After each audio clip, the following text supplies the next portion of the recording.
নমস্কাৰ মোৰ নাম অমৰজ্যোতি বৰ্মন আৰু আপোনালোকক স্বাগতম জনাইছো মই অন্যতম বিদ্যালয় আজি মই আপোনালোকক দেখুৱাম আমাৰ সেকেন্ড সেমিষ্টাৰত যি এইকদিন আমি যিখিনি ইন্টাৰ্নশিপ কৰিছিলো বা ইন্টাৰ্নশিপৰ যিখিনি আমাৰ এক্টিভিটি কৰিছিলো তাৰে আমি ফাইল এটা প্ৰস্তুত কৰিব লাগে আৰু সেই ফাইলটো আমি অফিচ ৰুমত জমা দিব লাগে যেহেতু জানে আপোনালোকৰ থিওৰি আমাৰ 50% থাকে আৰু আমাৰ প্ৰেক্টিকেল 50% থাকে হয় জানো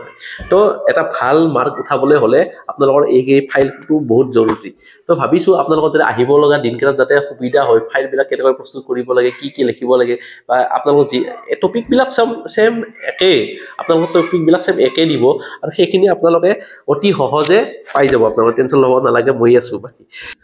আপোনালোকৰ তো জাস্ট এই আৰম্ভণি আৰু কৰিব লগা কাম বহুত আছে 4টা সেমিষ্টাৰ মাথা নষ্ট হৈ যাব এইবিলাক ফটো যিখিনি আমি এক্টিভিটি কৰিছিলো এই ফটো বিলাক আমি কাটি তাৰমানে ইয়াত লগাব লাগিব এতিয়া আৰু কাম আছে অলপ কৰিব লগা হেকনি কাম আপোনালোকে চাই থাকক এইটো ফাইল হৈছে আমাৰ আগৰ সেমিষ্টাৰৰ যিবিলাক আছে সিনিয়ৰ আছে তেওঁলোকৰ তো এইটো হৈছে মোৰ আৰু মই যেখিনি এক্টিভিটি কৰিছো সেইখিনি আপোনালোকক দেখুৱাই দিছো আপোনালোকে মাথা গৰম উঠি যাব যিখিনি আমাৰ লিখিব লাগে এই দেখিছেনে এই মনাটোত যিমানখিনি আছে সব লিখিব লগা আছে মানে ডিএলএড বা বিএড কৰিলে আপোনালোকে একদম প্ৰস্তুত কৰিয়ে থৈ দিয়ক মেন্টালি একদম প্ৰস্তুত হৈ যাওক যে লিখিব লগা কাম বহুত থাকে এইবিলাক দেখিছেনে এই এটা এক্টিভিটি ইয়াত এখনি লিখিব লগা আছে বাকি এখনি এইবিলাক লিখিছো এখনি লিখাই আছে এই এটা দেখিছেনে কিমান লিখিব লাগে এই বিখান কিমান লিখিব লাগে এইখিনি কি আছিল আচ্ছা এখানে স্টেবল বারো করা নাই এখানে হচ্ছে রিফ্লেক্টিভ ডায়েরি যিমান আমি কৰিছিলো বা ফাৰ্ষ্টৰ দিনৰ পৰা 1 তাৰিখৰ পৰা 1 তাৰিখৰ পৰা আছিল না 1 তাৰিখৰ পৰা আদি কৰি যিখিনি কাম কৰিছিলো স্কুলত যিখিনি কৰিছিলো সেই সব লিখিব লগা হয় মানে ডায়েৰী আৰু ডেইলি ডায়েৰী কি কৰিব লাগে কি কৰিব নালাগে এইবিলাক সব ইয়াত থাকে এইবিলাক থৈ দিছো এইবিলাক আছে এইবিলাক মাথা গৰম উঠি যাব আপোনালোকৰ এইটো কি হৈছে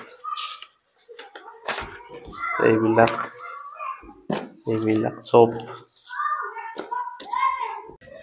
তো যোৱাকালিতে গমে পালে যে আপোনালোকৰ কমিউনিটি টেপত মই সুধিছিলো যে ডিএলএডৰ কাৰণে যিখিনি নোটছ লাগে সেইখিনি বাৰু মই দিম আপোনালোকে টেনচন ল'ব নালাগে অকণমান চৰ্দি লাগিছে নে মাতটো অলপমান হেডেন হৈ আছে একো টেনচন ল'ব নালাগে মই আছো বাকি যিখিনি আপোনালোকক মেটেৰিয়েলছ লাগে ফাৰ্ষ্ট সেমিষ্টাৰৰ সেইখিনি মই গোটেইখিনি আমাৰ কলেজৰ যিখিনি আমাৰ টিচাৰে শিকাই আছে যিখিনি জোৰ পৰা যিখিনি সোৰ্সৰ পৰা শিকাই আছে সেইখিনি মই আপোনালোকক দি দিম প্লাস হেণ্ড ৰিটেন নোটছ অলপমান আছে সেইখিনি আপোনালোকক দি দিম প্লাস কোৱেশ্চন পেপাৰ যিবিলাক প্ৰিভিয়াস ইয়াৰ কোৱেশ্চন পেপাৰ আছে বা আমাৰ লগৰ যিখিনি আমাৰ ফাইনেলৰ যিটো সেমিষ্টাৰৰ কোৱেশ্চন পেপাৰ আছিল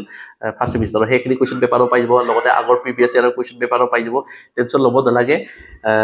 লগতে আপোনালোকক কি কৰিছো মই এখন গাইডবুক ভাবিছো এখন গাইডবুক আপোনালোকক দি দিও যেহেতু আপোনালোক প্ৰত্যেককে মোক সুধি আছে যে ভাল গাইডবুক সাজেষ্ট কৰক গাইডবুক এখন কোনখন ভাল গাইডবুক আছে সেইখিনি আপোনালোকে আপুনি জনাই দিয়ক এনেকৈ মোক বহুতে সুধি আছে বা ফোন যোগে কৈ আছে কিন্তু চাওক মই প্ৰথম যেহেতু মই নিজে গাইডবুক ফলো কৰা নাছিলো মই ইয়াৰ আইডিয়াটো মোৰ একেবাৰে নাই গাইডবুক বা কোনখন ভাল কোনখন বেয়া মই একেবাৰে নাজানো কিন্তু তথাপিও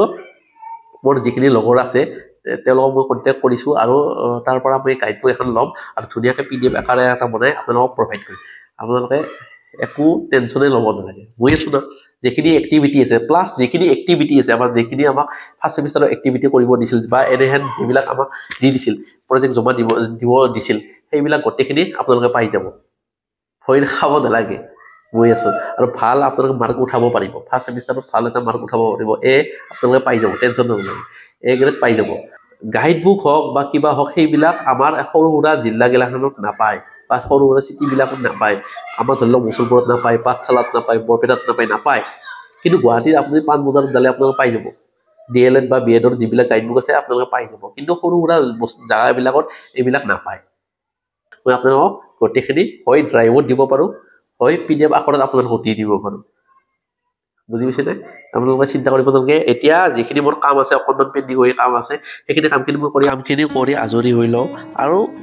চবতকৈ মই বেয়া পোৱা কামৰ ভিতৰত এটা কামটো হৈছে সেইটো হৈছে লেখা এই লেখা কামটো মন দ্বাৰা নহয় মানে ইমান কষ্ট পাম লিখিবলৈ যিহেতু মই নিজে এটা ছায়েন্সৰ ষ্টুডেণ্ট আছিলোঁ তো আমাক ইমান লিখিব লগা নহয় আৰ্টছৰ ক্ষেত্ৰততো বহুত লিখিব লাগে হঠাৎ পাই গ'লোঁ নহয় এইবিলাক পেছা সেইকাৰণে অকণমান টান পাই আছোঁ একো নাই এইবিলাক কৰিব লাগিব যিহেতু আজি লাষ্ট ডেট সোনকালে লিখি মেলি আৰু মোৰ লেখাবিলাক হেল্প কৰিছে ভাৰ্গৱ মিনময় লেখাবিলাক আমাৰ কমপ্লিট হৈ গ'ল এতিয়া ফাইলটো লৈ গৈ অফিচ ৰুমত জমা দিব লাগে আৰু এটা ছিগনেচাৰ মাৰি আহিব লাগে তো এইবিলাকৰ দিন আপোনালোকৰো আহি আছে